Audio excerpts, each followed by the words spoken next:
The autumn chill settled into my bones as I waited on the park bench. I checked my watch, 2:17 p.m. My grandson Tyler was already 17 minutes late, but that was typical for a 16-year-old these days. I smiled to myself, remembering my own rebellious years, though those memories felt like they belonged to someone else now.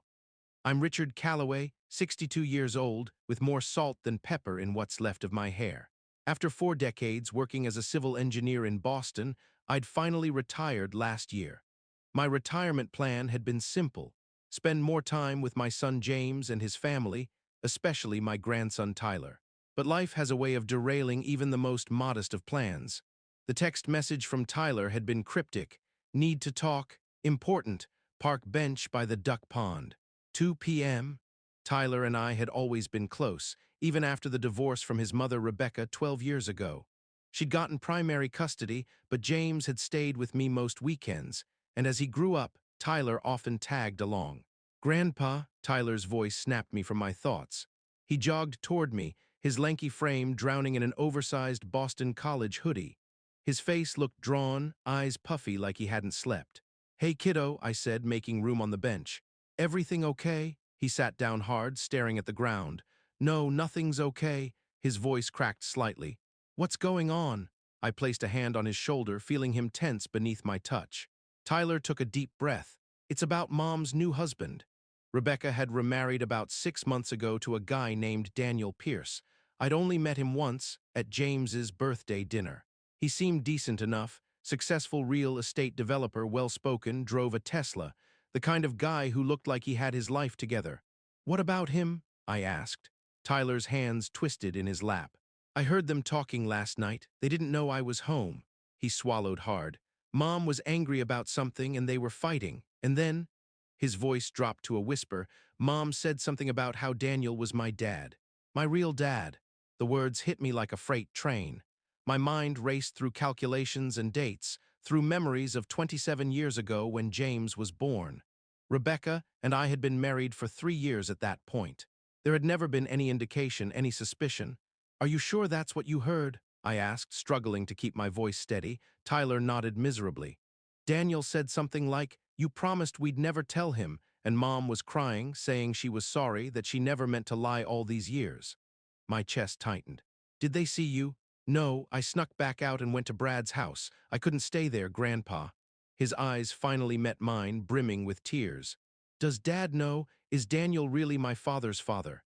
That would make him my—" "I don't know," I said honestly, my mind still reeling. "But we're going to figure this out." What Tyler couldn't possibly understand was that this revelation, if true, wasn't just about his parentage. It was about 27 years of my life built on a lie. 27 years of loving a son who might not be mine.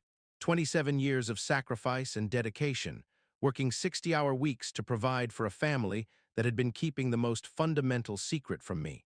"What do we do?" Tyler asked, his young face crumpling with confusion that no teenager should have to feel. I took a deep breath, steadying myself. "First, we don't jump to conclusions. People say things in arguments they don't mean." But even as I said it, I felt the cold certainty settling in my gut.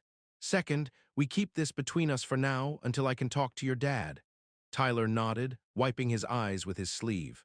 "And third," I said, placing my hand on his shoulder again, "no matter what we find out, you remember that family isn't just about blood.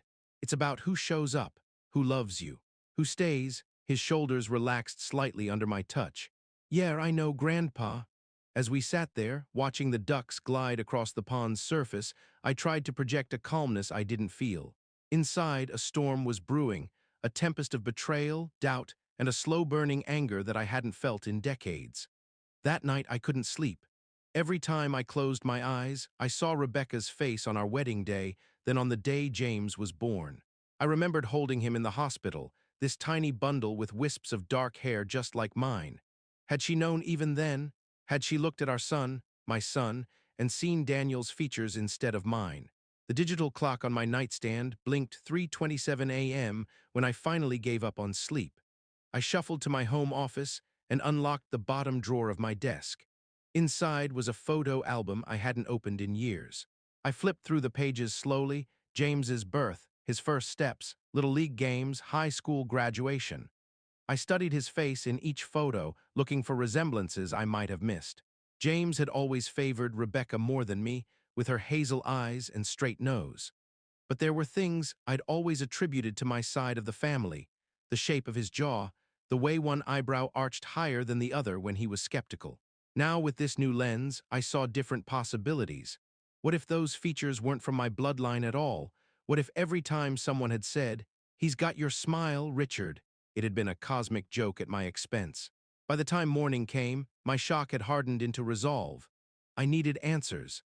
Not suspicions or whispered confessions overheard by a teenager, but cold, hard facts. I called James at 8 a.m., asking if he could meet me for lunch. He sounded surprised. Our usual routine was Sunday dinners, not midweek lunches, but he agreed to meet at O'Malley's, a quiet pub near his office in downtown Boston. James arrived at 12:30, looking every bit the successful architect in his tailored navy suit. At 37, he still had a full head of dark hair, unlike me. He smiled as he slid into the booth across from me. "Hey, Dad. This is a nice surprise." He scanned my face. "Everything okay? You look tired." I forced a smile. "Just not sleeping great. How's work?" We made small talk through ordering our meals, a club sandwich for him, fish and chips for me. I asked about his latest project, a high-rise downtown. He asked about my garden, the new deck I was building. Normal conversation, while underneath, the question burned in my throat. After the waitress brought our food, I took a deep breath. "James, I need to ask you something, and I need you to be honest with me." His fork paused halfway to his mouth. "Okay. That sounds serious. Has your mother ever mentioned anything to you about—" I hesitated, unsure how to phrase it. "About Daniel Pierce, before they got married, I mean." James frowned. "Daniel, no, not really. I think they met at some charity thing a couple years ago." "Why?" I studied his face, looking for any hint that he might be hiding something, but his expression was open, genuinely confused. "Tyler overheard something," I said carefully. "A conversation between your mother and Daniel, something that suggested Daniel might be—" "That you might be?" James set down his fork. "Dad, what are you trying to say?" Tyler heard them arguing. "Your mother said something that made it sound like Daniel is your biological father." The color drained from James's face. "What? That's ridiculous." "Is it?" I leaned forward. "Think about it, James. Has your mother ever given you any reason to wonder? Any strange comments over the years?" He shook his head adamantly. "No, never. This has to be a misunderstanding. Tyler must have heard wrong." "Maybe," I conceded. "But what if he didn't?" James ran a hand through his hair, a gesture so familiar it made my chest ache. "Look, even if, and this is a massive if, even if what Tyler heard was true, what difference does it make now? You're my dad. You've always been my dad." His words should have been comforting, but instead, they twisted the knife deeper, because it did matter. It mattered that I'd spent my entire adult life believing a lie. It mattered that Rebecca had looked me in the eye every day for decades, accepting my love and sacrifice, all while keeping this secret. "I need to know the truth," I said quietly. James sighed. "What are you going to do? Call Mom and ask if she had an affair 37 years ago? If I have to?" He reached across the table, placing his hand over mine. "Dad, please think about this. Whatever happened back then, you're my father. Nothing changes that." I nodded, but inside, everything had already changed. As we finished our lunch in strained silence, I made a decision. I wouldn't confront Rebecca directly. Not yet. First, I needed evidence. That afternoon, I drove to the public library and sat at one of the computers. A quick search told me that DNA paternity tests were readily available, no doctor or lab visit required. Just a simple cheek swab, mail it in, results in a few days. I ordered one immediately, paying extra for expedited processing. As I drove home, my mind raced with questions. Had Rebecca and Daniel been involved before she and I met? Or had it been an affair during our marriage? And if Daniel was indeed James's biological father, why had they reconnected now, after all these years? The kit arrived 2 days later in a plain brown package. I stared at it on my kitchen counter, this small box that held the power to redefine my entire life. But I needed James's DNA, and I didn't want to tell him what I was doing. Not yet. The solution came more easily than I expected. That Sunday, James and Tyler came over for our usual dinner. I made my famous lasagna, James brought wine, and Tyler brought his appetite. We kept the conversation light, deliberately avoiding any mention of Rebecca or Daniel or the bombshell Tyler had dropped in the park. After dinner, while James was helping me load the dishwasher, I handed him a beer. "Thanks," he said, twisting off the cap and taking a long swig. When he set the bottle down on the counter, I mentally marked it as his. Later, after they'd left, I carefully placed the bottle in a plastic bag. James's DNA preserved on the rim. The following morning, I completed the test, my cheek swab in one envelope, the beer bottle in another. According to the instructions, results would be available online in 3-5 business days. Those days were the longest of my life. I went through the motions, working in the garden, meeting friends for coffee, reading books I couldn't focus on. At night, I would lie awake, my mind constructing and dismantling various scenarios, different versions of my life based on what the test might reveal. On the fourth day, I received an email notification that my results were ready. With trembling fingers, I logged into the website. The results were clinical, dispassionate, probability of paternity. 0%, I stared at the screen, the words blurring as tears filled my eyes. Despite everything, the overheard conversation, my suspicions, the growing certainty in my gut, a part of me had still held out hope. Hope that this was all a misunderstanding, that the life I'd built wasn't founded on a lie. But there it was in black and white. James, the son I'd raised from birth, the child I'd taught to ride a bike and tie his shoes, the young man I'd helped move into his college dorm and consoled through his first heartbreak, was not biologically mine. I closed the laptop slowly, feeling numb. Then, as the reality sank in, the numbness gave way to a white-hot rage that surprised me with its intensity. Not at James, never at him, but at Rebecca, and at Daniel Pierce, who had apparently fathered my son and then vanished for 37 years, only to reappear and marry my ex-wife as if the past was nothing but water under the bridge. I called in sick to my part-time consulting job the next day, something I'd never done before. Instead, I drove to the courthouse and requested copies of my divorce papers. As I flipped through them in my car, one particular section caught my eye, the child support. For 12 years after our divorce, I'd paid Rebecca $2,000 a month in child support for James, totaling over $288,000. I'd never complained. James was my son, and providing for him was my responsibility. I'd also contributed $50,000 to his college fund and paid half of his wedding expenses. All told, I'd spent over $350,000 raising a child who, it turned out, wasn't biologically mine. The financial implications hit me like a sucker punch. The sacrifices I'd made, the vacations not taken, the older cars I'd driven, the modest house I'd kept instead of upgrading, all to provide for a child that another man had fathered. A man who, by all appearances, was quite wealthy, living in a $2.3 million house in Beacon Hill that I'd looked up online the day before. My next stop was a law office downtown. The receptionist looked up as I entered, her professional smile faltering slightly at whatever she saw in my face. "I need to speak with an attorney," I said. "It's about a paternity fraud case." She directed me to a conference room where 20 minutes later I met Andrew Dennison, a family law specialist with salt and pepper hair and kind eyes behind wire-rimmed glasses. "Mr. Calloway," he said, extending his hand. "I understand you're dealing with a paternity issue." I nodded, then spent the next 30 minutes outlining the situation, the overheard conversation, the DNA test, the years of financial support. Andrew listened intently, occasionally jotting notes. When I finished, he leaned back in his chair. "This is a difficult situation, Mr. Calloway, and I'm sorry you're going through it. From a legal standpoint, your options are somewhat limited. Massachusetts has a 4-year statute of limitations on contesting paternity, which has long since expired in your case." My heart sank. "So there's nothing I can do?" "I didn't say that," he replied. "While you likely can't recoup past child support through the family court system, you could potentially file a civil lawsuit against Miss Walker.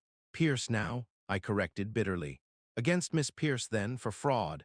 If you can prove she knowingly misrepresented James's paternity to you, causing financial and emotional damages, you might have a case. And what would I need to prove that? Ideally, an admission from her. Barring that, evidence she knew Mr. Pierce was the father at the time of James's birth, medical records, correspondence, witnesses. I thought of Tyler's overheard conversation. Hearsay at best. How much would something like this cost? I asked. Andrew named a figure that made me wince. And that's just to get started. If it goes to trial, significantly more. I thanked him for his time and left, my mind spinning with possibilities. The legal route would be expensive, with no guarantee of success. But this wasn't just about money, it was about accountability, about justice. My next move surprised even me. I found myself parked outside Daniel Pierce's real estate office, a sleek glass building in the financial district. Through the window, I could see a receptionist at the front desk. Beyond her, several agents worked at modernist desks. Without allowing myself to think too hard about what I was doing, I got out of my car and walked inside. "Can I help you?" the receptionist asked. "I'd like to speak with Daniel Pierce, please." "Tell him it's Richard Calloway." Her perfectly shaped eyebrows rose slightly. "Do you have an appointment?" "No, but he'll want to see me. Tell him it's about James." She hesitated, then picked up her phone. After a brief exchange, she gestured toward a hallway. "Mr. Pierce will see you. Last office on the right." Daniel's office was exactly what I'd expected. Corner location, floor-to-ceiling windows, minimalist furniture that probably cost more than my car. He stood as I entered, his expression guarded.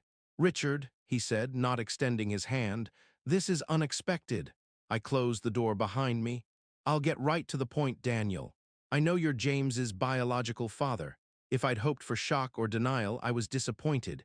Daniel's face remained impassive, though a muscle ticked in his jaw. "Rebecca told you," he said, not a question. "No.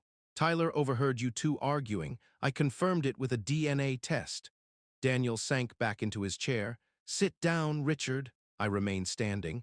"I want to know how long you've known. Was it an affair during our marriage, or did you two have a relationship before Rebecca and I met?" He sighed. "Before, we dated in college. When she found out she was pregnant, I wasn't ready for fatherhood. We broke up. She met you a few months later." The timeline aligned with what I knew. Rebecca and I had met at a friend's barbecue in early summer. By fall, we were serious. She told me she was pregnant in November, claiming the baby was mine but that her periods had been irregular, so she hadn't realized sooner. We'd married in December, and James was born the following May, a bit premature, the doctors had said. "So you abandoned her," I said. "And then what? Decided to waltz back into her life 35 years later?" Daniel leaned forward. "It wasn't like that. We ran into each other at a charity gala 2 years ago. I recognized her immediately. We started talking, and one thing led to another." "And James, does he know?" "No," Daniel said quickly. "Rebecca and I agreed it was better not to tell him. What good would it do now? You raised him. You're his father in every way that matters." The same argument James had made, though he'd been defending me rather than himself. The irony wasn't lost on me. "I paid over $350,000 to raise your son," I said, my voice deadly calm. "Child support, college tuition, half his wedding. Money I worked overtime to earn while you were building your real estate empire." Daniel had the decency to look uncomfortable. "I didn't know about James until that gala. Rebecca never contacted me after we broke up. And you expect me to believe that?" He spread his hands. "It's the truth. Look, Richard, I understand you're angry. You understand nothing." I cut him off. "You have no idea what it's like to discover your entire life has been a lie, that the woman you loved and trusted made a fool of you for decades. What do you want, Richard? Money. Is that why you're here?" The question hung in the air between us. What did I want? Restitution, certainly. But more than that, I wanted acknowledgement of the wrong that had been done to me. I wanted Rebecca and Daniel to face the consequences of their deception. "I want justice," I said simply. Daniel reached for his checkbook. "Name a figure," I almost laughed. "It's not that simple, put that away. I'm not here to extort you." "Then what? Are you going to tell James, blow up his relationship with his mother, with me? Think about what that would do to him." And there it was, the perfect leverage. Daniel and Rebecca didn't want James to know the truth. They'd reconnected, fallen in love again apparently, but they wanted to keep their past and James's true parenthood buried. "I need time to think," I said, moving toward the door. "Don't tell Rebecca I was here, not yet." As I drove home, a plan began to form in my mind. Not extortion, as Daniel had suggested, but something more comprehensive, more just. The following week was a blur of activity. I met with Andrew Dennison again, this time with a clearer purpose. I consulted a financial advisor and updated my will. I spoke with a therapist, trying to work through my feelings of betrayal and anger without letting them consume me. And I researched Daniel Pierce's business dealings extensively. Pierce Real Estate Development was a privately held company, with Daniel as the majority shareholder. They specialized in luxury condominiums and had several major projects in development around Boston. According to public records, they'd recently secured permits for a $75 million development in the Seaport District, their biggest project to date. I also learned that Daniel had a reputation as a shrewd businessman who occasionally operated in ethical gray areas. Nothing illegal, but he'd been sued twice for breach of contract and once for failing to disclose property defects. All cases had been settled out of court. This information, combined with what I'd learned about paternity fraud laws, formed the foundation of my plan. It wasn't about money, though that was part of it. It was about forcing Rebecca and Daniel to acknowledge what they'd done and face consequences proportional to their deception. 2 weeks after my visit to Daniel's office, I invited James to dinner at my house. I needed to tell him the truth before proceeding with my plan. He deserved to hear it from me, not as collateral damage from what would follow. James arrived at 7 p.m., bringing a bottle of the scotch I preferred. As we sat in my living room, glasses in hand, I could tell he sensed something serious was coming. "Dad, what's going on? You've been acting strange for weeks now." I took a deep breath. "James, there's something I need to tell you, and it's not easy. It's about your mother and Daniel." His face tightened. "Is this about what Tyler overheard?" "Dad, I told you. I did a DNA test, James." The words came out in a rush. "You're not biologically my son." He stared at me, the color draining from his face. "What are you talking about? How could you do a DNA test without telling me?" I explained about the beer bottle, watching his expression shift from shock to disbelief to anger. That's a violation of privacy," he stammered. "You had no right." "I had every right to know if I'm your biological father," I countered. "Your mother lied to me for 37 years, James. She let me believe you were mine when she knew you weren't." "And now what?" he demanded, standing up abruptly. "What does this change? Are you saying I'm not your son anymore?" "No," I stood too, reaching for him. "James, listen to me. You will always be my son. Nothing changes that. Not biology, not DNA, nothing. I raised you. I loved you from the moment I first held you. That doesn't change." Some of the tension left his shoulders. "Then why does this matter so much to you?" "Because your mother and Daniel committed fraud. They knowingly deceived me, and there were real consequences to that deception. Financial consequences, emotional consequences." James ran a hand through his hair. "So what are you going to do? Sue my mother?" "Not exactly," I said. "But I am going to ensure that they acknowledge what they did and make appropriate amends." "By doing what?" I hesitated. "I think it's better if you don't know the details. Plausible deniability." James paced the room, agitated. "This is crazy, Dad. Whatever you're planning, just don't let it go. We can all move forward from here." "I can't let it go," I said quietly, "and if you knew all the facts, I don't think you'd want me to either."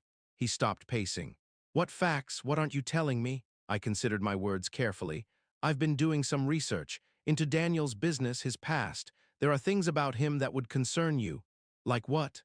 "Like the fact that he abandoned your mother when she told him she was pregnant with you.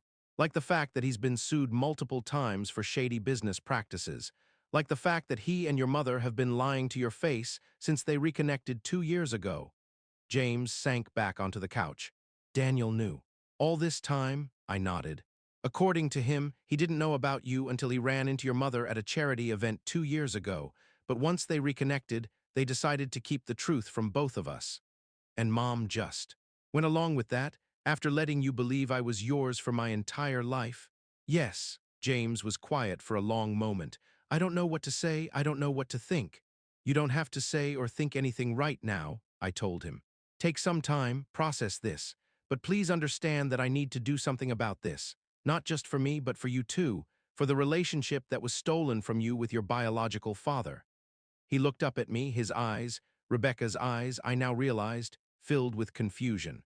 "What relationship? He's been my stepfather for 6 months. Before that, he was nothing to me." "Exactly," I said. That's on him and on your mother, and they need to face that. James left an hour later, still struggling to process everything.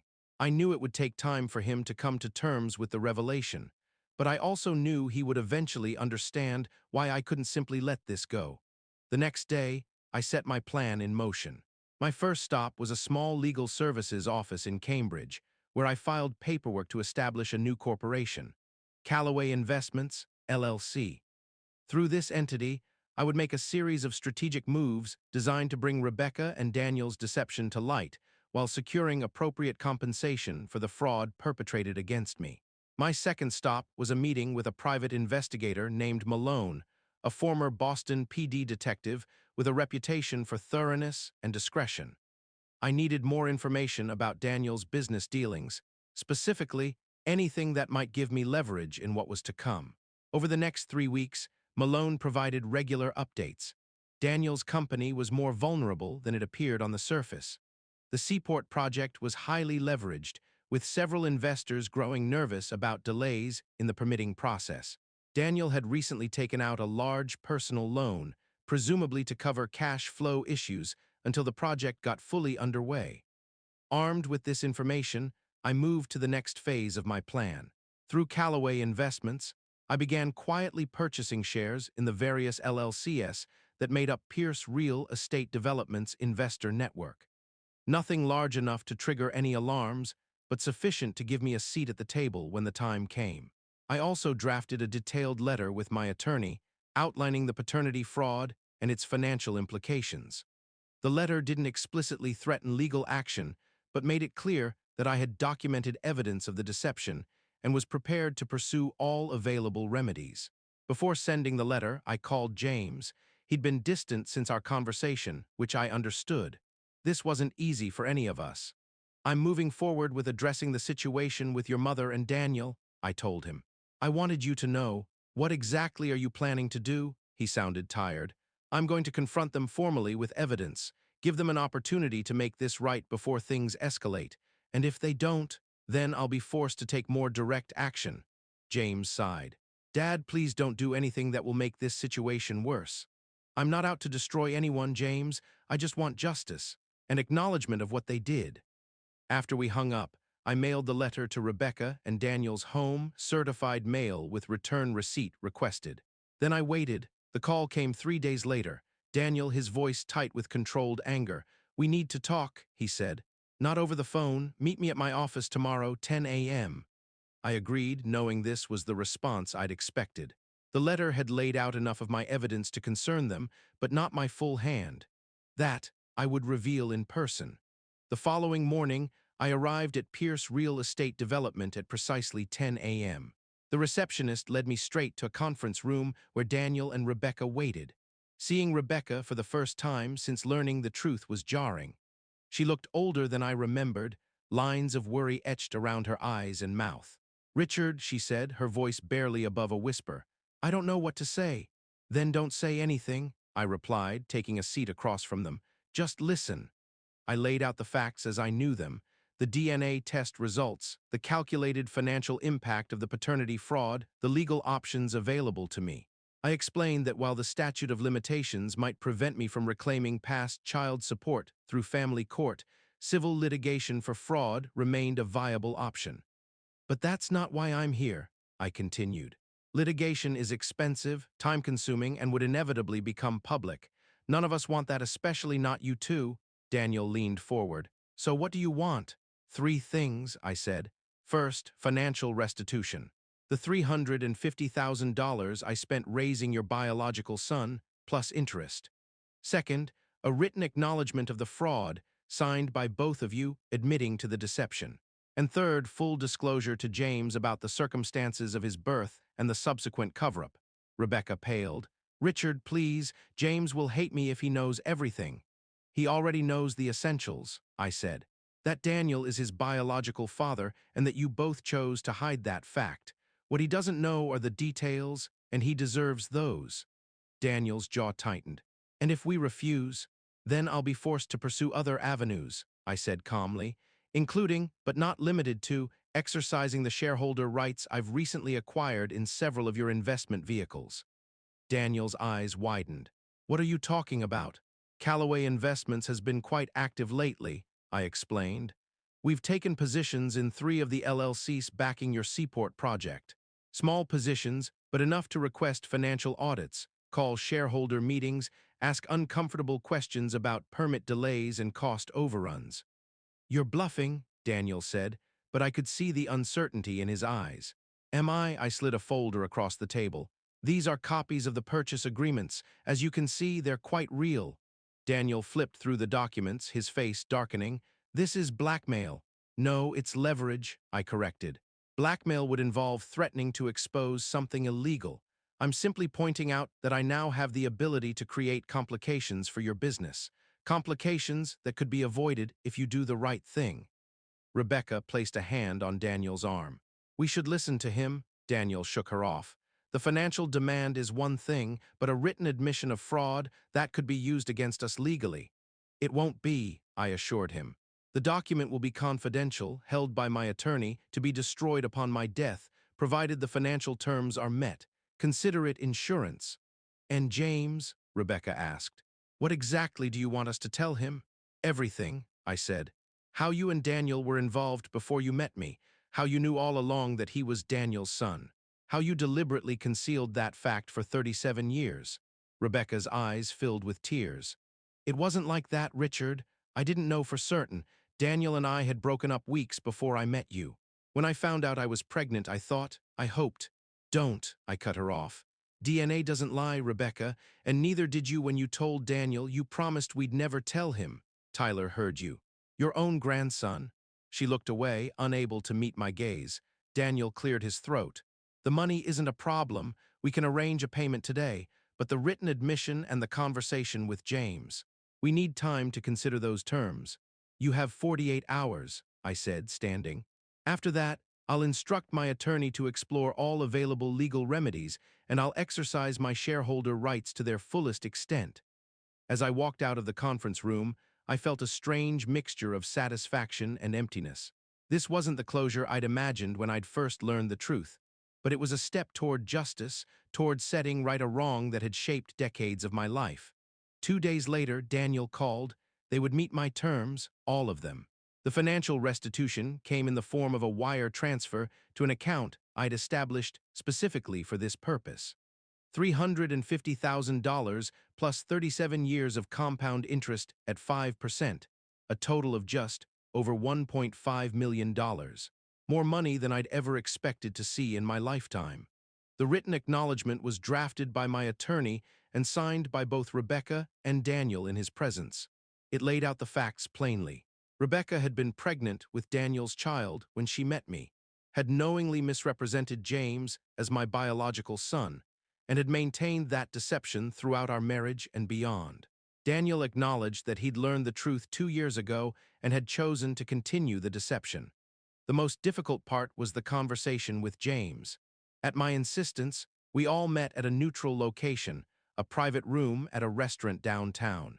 Rebecca did most of the talking, with Daniel occasionally adding details or clarifications. James listened in stunned silence as his mother explained how she discovered she was pregnant shortly after breaking up with Daniel, how she'd been scared and alone, how meeting me had seemed like a stroke of providence. I did love your father, Richard, she corrected herself. I loved him deeply, and as the years went by, it became harder and harder to tell the truth. I convinced myself it didn't matter, that Richard was your real father in every way that counted. And when you ran into Daniel at that gala, James asked, you just picked up where you left off, without telling anyone the truth. Rebecca looked at Daniel, who took over the narrative. When I saw your mother again, all those old feelings came rushing back, he said. We started talking, then dating. When she told me about you, that you were my biological son, I was stunned. But I was also relieved in a way. I'd always regretted how I handled things back then, walking away from your mother when she needed me. So you decided to make up for lost time by marrying her, but still keeping me in the dark. James's voice was cold. We thought it would be easier that way, Rebecca said. We didn't want to hurt you or Richard. James laughed bitterly. Well, that worked out great, didn't it? The conversation continued for over 2 hours, with James asking questions, expressing anger, occasionally falling silent as he processed new revelations. Through it all, I sat quietly, offering support when James glanced my way, but otherwise letting him take the lead. Finally, as the evening wore on, James stood. "I need time," he said, "to think about all this, to figure out what it means for us, for all of us." Rebecca reached for his hand. "I understand. Take all the time you need. Just know that I love you, James. I've always loved you, and everything I did, right or wrong, was because I thought it was best for you." James didn't respond to that. He just nodded stiffly and walked out, pausing only to touch my shoulder as he passed. In the weeks that followed, our family dynamics shifted dramatically. James stopped speaking to Rebecca and Daniel for a time, though I knew they were trying to reach out to him. Tyler, caught in the middle, divided his time between his father's apartment and mine, avoiding his grandmother's house entirely. As for me, I found myself unexpectedly wealthy at 62. The $1.5 million settlement, while justified, felt almost surreal. I'd never been motivated by money, had never expected to have this kind of financial security. After some consideration, I decided to use it in ways that would honor the relationship that had defined my life, my bond with James. I established a trust for Tyler's college education. I donated to the Architectural Scholarship Fund at James's alma mater. I set aside money for a dream James and I had often discussed, restoring a classic wooden sailboat together one day when I retired. And I bought a small cottage on Cape Cod, a place where our family, however reconfigured, might someday gather again. 6 months after the confrontation with Rebecca and Daniel, James called me. "Dad," he said, "can we meet at your place? There's something I want to talk about." He arrived that evening with a bottle of scotch and 2 cigars, a ritual we'd shared on special occasions since his 21st birthday. "I've been thinking a lot," he said as we sat on my deck watching the sunset, "about family, about forgiveness." I nodded, waiting for him to continue. "I'm starting to talk to Mom again," he said. "And Daniel." "I'm glad," I said, and meant it. Despite everything, I didn't want James to lose his relationship with his mother. And Daniel, whatever his past failings, was trying to make amends in his own way. "It's not the same," James continued. "It never will be, but they're still family." "Yes, they are." He turned to look at me directly. "But you're my dad. You always have been, you always will be. Biology doesn't change that." I felt my throat tighten. "Thank you for saying that. I'm not just saying it, I'm living it." He reached into his pocket and pulled out an envelope. "This is for you." Inside was a legal document, a petition for adult adoption. At the bottom was a handwritten note. "Let's make it official in every way."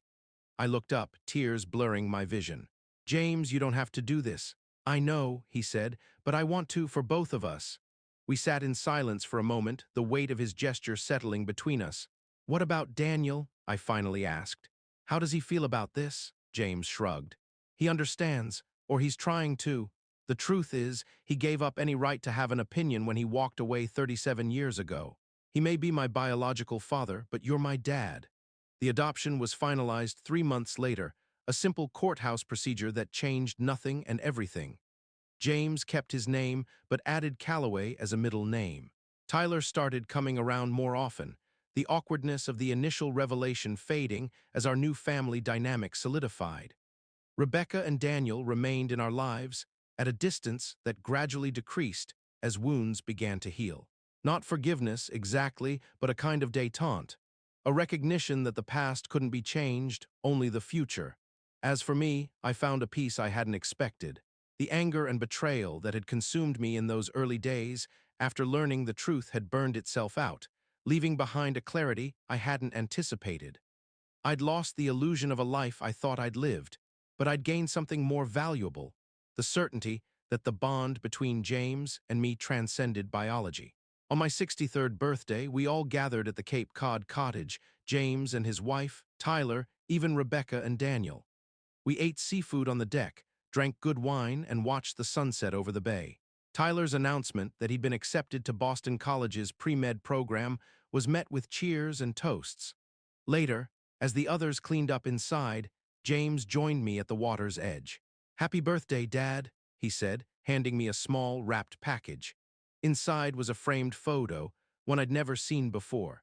It showed me holding newborn James in the hospital, my face a mixture of exhaustion and wonder as I gazed down at the tiny bundle in my arms. Mom found it in an old album, James explained. I thought you might want it. I studied the photo, this moment captured in time before I knew the truth, when all that mattered was the miracle in my arms. Thank you, I said. It's perfect. And it was, not because it represented a lie, but because it captured an essential truth, that fatherhood isn't about DNA or biology. It's about showing up. It's about sacrifice and love and the daily choice to be present in a child's life. As we walked back to the cottage, to the family waiting for us inside, I realized that for all the pain and betrayal, for all the lies and revelations, I wouldn't change the path that had brought us here. Because that path, however winding, had given me the greatest gift of my life, being James's father, not by blood but by choice. And in the end, that was the only thing that mattered. If you like this story, please like this video, subscribe to the channel, and share your impressions of this story in the comments. To listen to the next story, click on the box on the left.